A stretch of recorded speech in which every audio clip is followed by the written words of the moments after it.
దేవుడి దయ మీ అందరి చల్లని ఆశీస్సులను మాత్రమే నమ్ముకున్నాడు.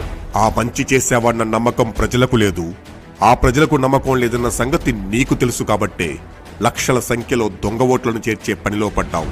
60 లక్షల ఓట్లు దొంగ ఓట్లు ఎక్కించుకున్నామని సాక్షాత్తు మీ కేబినెట్ మంత్రే చెప్పినాడు. అధికార మదమెక్కి అధికారుల్ని అడ్డుపెట్టి నువ్వు సాగించిన ఈ దొంగ ఓట్ల ప్రస్థానం ప్రజలకే కాదు ఎలక్షన్ కమిషనర్ కూడా తెలిసింది. వెంటనే దీనిపైన చర్యలు తీసుకోవాలని సిఈసి రాష్ట్ర ప్రభుత్వానికి ఆదేశాలు ఇవ్వడంతో ప్రభుత్వం భాస్కర్ రెడ్డిని సస్పెండ్ వేసింది. తిరుపతి బై ఎలక్షన్ కోసం కలెక్టర్ని చేస్తావని ఆశపడి నీకోసం 35,000 దొంగ ఓట్లు సృష్టించి ప్రజా నమ్మకాన్ని బలిచేసిన ఐఏఎస్ పిఎస్ గిరీషాపై ఎన్నికల కమిషన్ వేటు వేసింది. రాయలసీమలో దొంగ ఓట్లను చేర్చడంలో వైఎస్ఆర్సీపీ కోసం నమ్మకంగా పనిచేసి ప్రజల నమ్మకాన్ని దెబ్బకొట్టిన బిఎల్ఓలపై ఎన్నికల సంఘం వేటు వేసింది. వీళ్ళు బిఎల్ఓలు ఏం చేస్తున్నారండి, వాలంటీర్లు ఎంటబెట్టుకొని ఈ ఓటు ఎవరిది, ఈ ఓటు తెలుగుదేశం పార్టీదా, ఈ ఓటు వైఎస్ఆర్సీపీ పార్టీ తెలుసుకొని అలా చేస్తున్నారు.